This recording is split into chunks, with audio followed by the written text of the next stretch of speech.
নমস্কার বন্ধুরা। আজকে আমরা জানবো পশ্চিমবঙ্গে অনলাইনে কিভাবে সেন্ট্রালাইজড ওয়েবসাইটটি চলবে কলেজে ভর্তি হওয়ার জন্য, কিভাবে আমরা অ্যাপ্লিকেশন করব, কিভাবে জানবো কোন কলেজে কোন কোর্স পড়ানো হয় এবং কি কি সাবজেক্ট সেখানে আছে এবং ক্রাইটেরিয়া, এলিজিবল ক্রাইটেরিয়া কি, কিভাবে অ্যাপ্লিকেশন করব।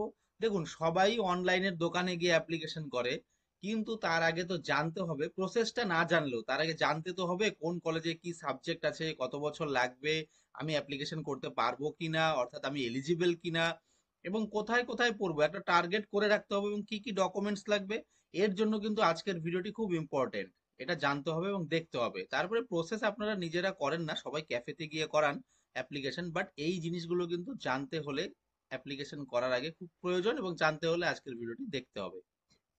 দেখুন, প্রথমে আপনি ডেস্কটপে দেখুন, আমার ল্যাপটপ স্ক্রিনটি খোলা রয়েছে। এখানে আপনি গুগলে চলে যান। গুগলে গিয়ে আপনি অনলাইন অ্যাডমিশন পোর্টাল টাইপ করে দিন। অনলাইন আমার করাই আছে, সেজন্য আমি ক্লিক করলে চলে আসছে। এখানে ক্লিক করলেই দেখুন প্রথমেই যে অপশনটি দেখাবে online admission portal West Bengal, লিখতেও পারেন, না লিখলেও চলে আসবে। এখানে দেখুন wbcap.in, এখানে ক্লিক করুন। ক্লিক করার সঙ্গে সঙ্গে এই যে আমাদের পশ্চিমবঙ্গের এবার সেন্ট্রালাইজড অ্যাডমিশন পোর্টাল খুলে গেল। এখানে দেখুন ইম্পর্টেন্ট মেসেজ দেওয়া আছে, welcome to the centralised admission portal, you can search your preferred course programs institution. এইটাই কিন্তু খুব ইম্পর্টেন্ট লাইন। আপনি অর্থাৎ স্টুডেন্টরা এখানে কিন্তু তাদের পছন্দ মতন কোর্স প্রোগ্রাম এবং ইনস্টিটিউশন আগে থেকে দেখে রাখতে হবে। এবং অ্যাপ্লিকেশন কবে থেকে চালু হচ্ছে, application window will remain open from, এই দেখুন 24 জুন 2024 থেকে 7 জুলাই 2024, অর্থাৎ 24 জুন থেকে অ্যাপ্লিকেশন স্টার্ট হচ্ছে, শেষ হচ্ছে কবে, 7 জুলাই। এইখানে কিন্তু ক্লোজ করে তারপরে দেখুন এখানে একটা এক্সপ্লোর নাও, এটাকে ক্লোজ করে দেবেন। এইবার এই পোর্টালটা, এই ওয়েবসাইটটাতে গিয়েই কিন্তু আপনাদের অ্যাপ্লিকেশন করতে হবে। এখানে কি কি রয়েছে, হোম রয়েছে, অ্যাবাউট রয়েছে, হাউ টু অ্যাপ্লাই রয়েছে। আমি দেখাচ্ছি হাউ টু অ্যাপ্লাই পরে। এখানে দেখুন, তারপরে এইগুলো রয়েছে, এগুলো আপনাদের আপাতত দরকার লাগছে না। এখানে একটা নাম্বার দেওয়া আছে সাপোর্টের, এই এই নাম্বারটাতে 1800 102 8014, এই নাম্বারটা কিন্তু হেল্পলাইন। এখানে কল করে তারপরে ওয়ান প্রেস করে আপনারা অ্যাডমিশন সংক্রান্ত এবং এই পোর্টাল সংক্রান্ত সমস্ত বিষয় জিজ্ঞেস করতে পারবেন, মেলও করতে পারবেন support@wbcap.in এ। এখানে অ্যাডমিন লগ ইন রয়েছে, এটা কলেজের জন্য, এটা আপনাদের জন্য নয়। এরপরে দেখুন নোটিশ বোর্ড রয়েছে, নোটিশে ক্লিক করলে নোটিশ দেখতে পারবেন। এইখানে দুটো অপশন আসবে, এটা আমি দেখাচ্ছি আপনাদের, এখনো আসেনি, অ্যাক্টিভ হয়নি। এটা 24 তারিখ থেকে আপনারা পেয়ে যাবেন। এবার দেখুন, আপনারা প্রথমেই জানা দরকার আপনাদের যে আমি কোন ইনস্টিটিউশনে ভর্তি হব, কি কি সাবজেক্ট কোথায় আছে, এটাই তো জানা দরকার। তারপরে স্টেপ হচ্ছে কি কি ডকুমেন্টস লাগবে, তারপরে অ্যাপ্লিকেশন প্রসেস জানার পর তারপরে আপনারা অনলাইনের ক্যাফে বা নিজেরা বাড়িতে থেকে করেও করতে পারবেন। প্রথমেই আরেকটা কথা বলি, এবার কিন্তু অ্যাপ্লিকেশনের জন্য কোনো টাকা লাগছে না, অর্থাৎ ফর্ম ফিল আপের জন্য কোনো টাকা কিন্তু পে করতে হচ্ছে না, অ্যাডমিশনের জন্য তো অবশ্যই লাগবে। এবার দেখুন এখানে দেয়া আছে, দেখুন ড্যাশবোর্ডে 16টা ইউনিভার্সিটি, 461টা কলেজ এবং 7217টি কোর্সে এবার আপনারা এইবার অনলাইনের দ্বারা ভর্তি হতে পারবেন। এখানে আমাদের মাননীয় মুখ্যমন্ত্রীর মেসেজ আছে এবং শিক্ষামন্ত্রী ব্রাত্য বসুর মেসেজ আছে। এরপরে আপনারা দেখুন নিচের দিকে স্ক্রল করে নামিয়ে নামিয়ে নিচের দিকে আসুন। এই জায়গাটা ভেরি ইম্পর্টেন্ট আপনাদের খোঁজার জন্য। এখানে দেখুন অপশন আছে by district, by programme, by subject, by college oblique HEI এবং বাই ইউনিভার্সিটি। যা কলেজে ভর্তি হওয়ার জন্য ইউনিভার্সিটির আপাতত দরকার নাও পড়ছে না, ইউনিভার্সিটি ওয়াইজ সার্চও করতে পারেন। যাই হোক, বাই ডিস্ট্রিক্ট আমরা যদি দেখি, ডিস্ট্রিক্টে দেখুন সিলেক্ট ডিস্ট্রিক্ট, এখানে ক্লিক করলে ডিস্ট্রিক্টগুলোর নাম আসবে। এবার আপনি ধরুন, আমি ধরলাম আলিপুরদুয়ার ডিস্ট্রিক্ট, আমি ক্লিক করলাম। এরপরে সিলেক্ট প্রোগ্রাম, কোন প্রোগ্রামে, প্রোগ্রাম ওয়াইজ আছে, এটা কোন প্রোগ্রামে আপনি ভর্তি হবেন। দেখুন 4 years BA honours with research, 4 years BCom honours with research, 4 years BSc with research, 4 years multi disciplinary অর্থাৎ BA এবং BCom BSc এটা আছে, BBA আছে। ধরুন আপনি 4 ইয়ার্স অনার্সে উইথ রিসার্চ ভর্তি হবেন, তাহলে ক্লিক করে দেবেন। এবার সিলেক্ট কলেজ, যেমনটা বলছিলাম, এবার সিলেক্ট কলেজে গিয়ে আমরা শহীদ ক্ষুদিরাম কলেজ, এখানে প্রচুর কলেজ, লীলাবতী কলেজ, আলিপুরদুয়ার শামুকতলা, আমি শহীদ ক্ষুদিরাম কলেজ সিলেক্ট করলাম। এবার সিলেক্ট করার পর সার্চ ক্লিক মারবো। সার্চ মারলেই কিন্তু এখানে দেখুন নিচে স্ক্রল করবেন আর একটু নিচের দিকে নামবেন, এখানে দেখা যাচ্ছে শহীদ ক্ষুদিরাম কলেজে কি কি সাবজেক্ট আছে এই কোর্সের আন্ডারে। এই যে 4 ইয়ার্স বিএ যে আপনি সার্চ ক্লিক করলেন তার আন্ডারে কি কি আছে দেখুন। প্রথমে 4 ইয়ার্স বিএ অনার্স বেঙ্গলি, এই লেখা আছে বেঙ্গলি, মানে বেঙ্গলি সাবজেক্ট আছে। এইবার কি আছে, ইংলিশ আছে। এইবার কি আছে, এখানে জিওগ্রাফি আছে। এইভাবে কিন্তু কি কি subject, history, philosophy, political science এবং সংস্কৃত, এটা কিন্তু দেখা যাচ্ছে। অর্থাৎ 7টা সাবজেক্ট এখানে আছে, অনার্স আছে এই কলেজটার আন্ডারে। এবার সিট ক্যাপাসিটি কি আছে, কত টাকা লাগবে, কিভাবে জানবো? এখানে দেখুন এলিজিবল ক্রাইটেরিয়াই বা কি। এইবার দেখুন বেঙ্গলির জায়গায় এখানে নিচে দেখুন কয়েকটা ওয়েবসাইট আছে, প্রথম অপশন। অর্থাৎ এখানে ক্লিক করলে ওই কলেজটার ওয়েবসাইটে আপনি যেতে পারবেন। এবার যদি ক্লিক করি দেখুন, ক্লিক করলে এই যে ওয়েবসাইট, ইমেল, কন্ট্যাক্ট নাম্বার সব দেওয়া আছে। আপনি এখানে ক্লিক করলে ওয়েবসাইট খুলে যাবে। এখানে দেখুন ক্লিক করলে এই যে ওয়েবসাইটটি খুলে গেল শহীদ ক্ষুদিরাম কলেজের। ঠিক আছে, আপাতত দেখছি না আমি। তারপরে ইমেল, ইমেল আইডি আছে শহীদ ক্ষুদিরাম কলেজের, কন্ট্যাক্ট নাম্বার, ফোনও করতে পারেন।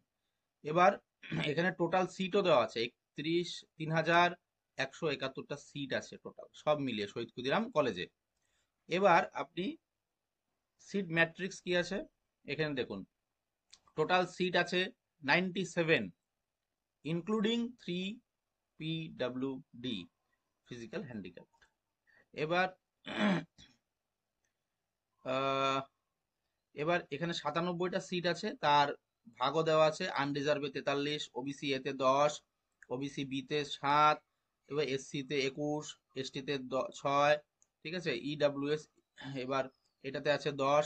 এইভাবে কিন্তু সিটের পুরো ডিভাইডেশন দেওয়া আছে, টোটাল সিটও দেওয়া আছে এইভাবে। তারপরে দেখুন এলিজিবল কোর্স ফি আছে, কত টাকা লাগবে আপনাকে পড়তে। অ্যাডমিশন ফিস এই যে 2815 টাকা টোটাল কোর্স ফি দেওয়া আছে। ঠিক আছে, সব সাবজেক্টের ক্ষেত্রে দেওয়া আছে আলাদা আলাদা করে। এবার এলিজিবল, এলিজিবিলিটি দেওয়া আছে। এলিজিবিলিটি অর্থাৎ আপনি অ্যাপ্লিকেন্ট কিনা, অ্যাপ্লিকেবল কিনা, আপনি অনার্সে অ্যাপ্লাই করতে পারবেন কিনা, তার জন্য কি আছে নিয়ম, সেই নিয়মটা কিন্তু এখানে পুরো লেখা আছে ডিটেলসে, একবার পড়বেন তাহলে বুঝতে পারবেন। দেখুন এখানে লেখা আছে 55% কিন্তু লাগবে 4টা সাবজেক্টে, এই দেখুন পুরো নিয়মটা দেওয়া আছে, একবার পড়ে নেবেন আপনি। অ্যাপ্লিকেন্ট যদি হন আপনি করতে পারবেন কিনা। তো অ্যাপ্লাই, এইভাবে সবগুলো অনার্সের দেওয়া আছে। এইভাবে কিন্তু আপনি আপনার কোর্স কোন কলেজে কি পড়ায় সেটা জানতে পারবেন। এবার পাস কোর্সে মাল্টি ডিসিপ্লিনারি বিএ, যদি এই কলেজেরই আপনি সিলেক্ট করেন, এখানে শহীদ ক্ষুদিরাম কলেজ সার্চ মারুন। সার্চ মারলে দেখুন রেজাল্টে চলে আসছে। এতে কতগুলো, তো পাস কোর্সে, পাস কোর্সে কতগুলো সিট আছে সিট ম্যাট্রিক্সে যান, এখানে দেওয়া আছে 2681টা সিট আছে। এবার এটারও ক্লাসিফিকেশন দেওয়া আছে কোন ক্রাইটেরিয়াতে কি সিট আছে, এইভাবে কিন্তু আপনারা দেখতে পারবেন। এইবার যদি বাই প্রোগ্রামে যান, বাই প্রোগ্রাম, এটা বাই ডিস্ট্রিক্টে গেলাম, বাই প্রোগ্রামে গিয়েও আপনারা সিলেক্ট প্রোগ্রামটা আগে করতে পারবেন।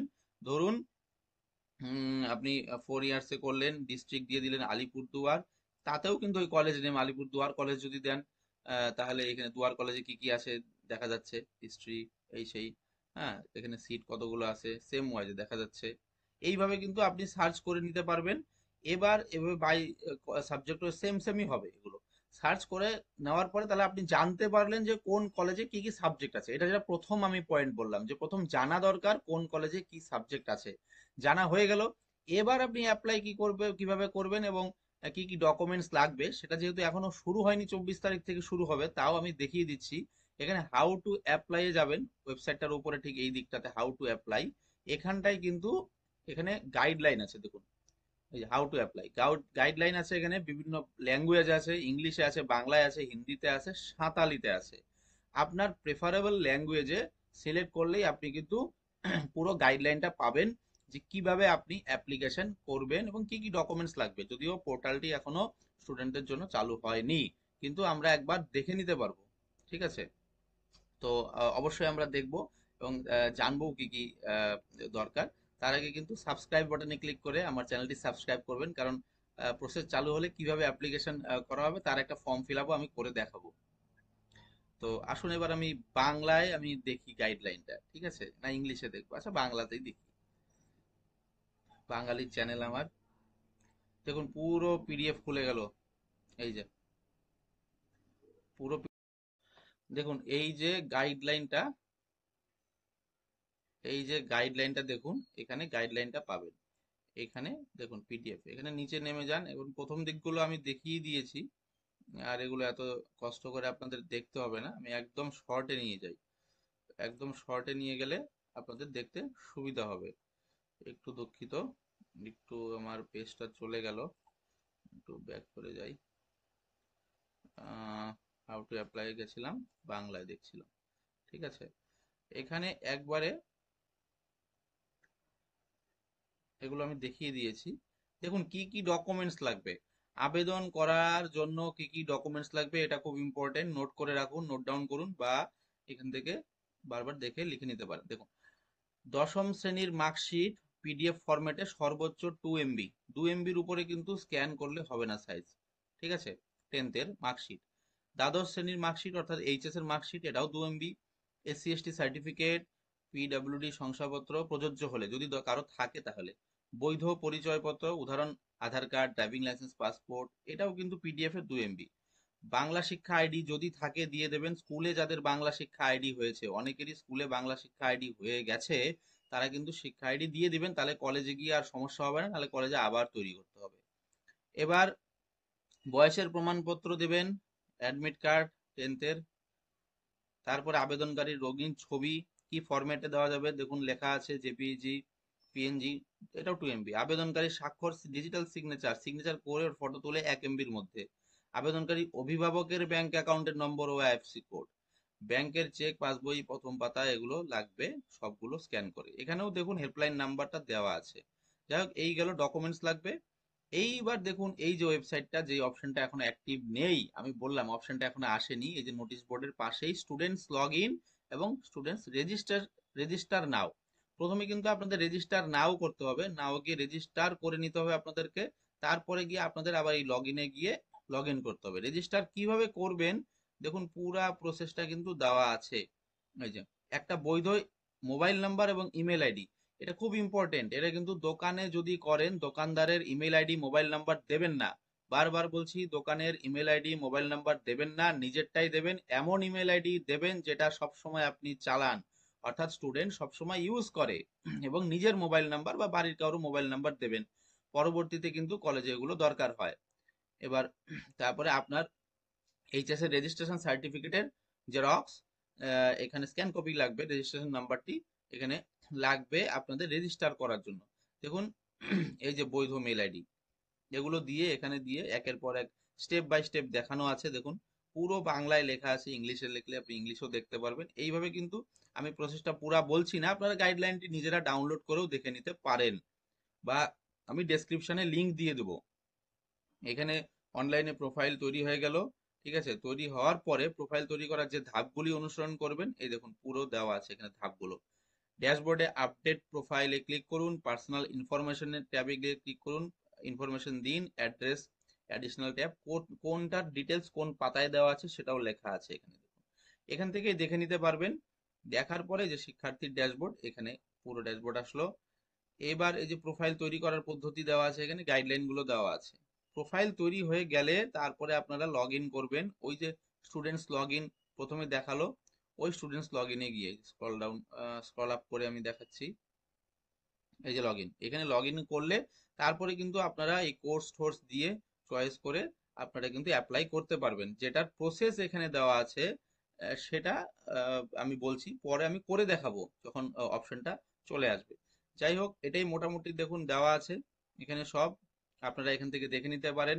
আমি আর ডেসক্রাইবলি বলছি না। এই গেল এইভাবে এবার আবেদন করার পদ্ধতি, যখন উচ্চতর প্রেফারেন্স বরাদ্দ করা হবে, এগুলো যাই হোক, এগুলো ভর্তির নিয়ম কানুন আছে, এগুলো আস্তে আস্তে হবে, ঠিক আছে। ভর্তি বাতিল করার প্রক্রিয়াও দেওয়া আছে এখানে দেখুন, ঠিক আছে। যদি ভর্তি বাতিল কখন হয়, যদি এক কলেজ থেকে আরেক কলেজে যান, তখন সেগুলোও কিন্তু অনলাইনেই হবে। পুরা প্রসেস কিন্তু এটা দেওয়া আছে, এটাকে ঘেটে ঘেটে পড়তে হবে, ঠিক আছে। আমি আবার যখন অ্যাপ্লিকেশন প্রসেস চালু হয়ে যাবে, তারপরে একটা ভিডিওটি আবার দিব। তার জন্য সাবস্ক্রাইব করে রাখুন, যাই হোক, আজকে এখানে শেষ করছি। ভালো থাকবেন, সুস্থ থাকবেন। আশা করি আপনারা আপনাদের পছন্দ মতন সাবজেক্ট এবং কলেজ পেয়ে যাবেন। যাই হোক, এখানে শেষ করছি। নমস্কার। সাবস্ক্রাইব অবশ্যই করবেন, বাপন।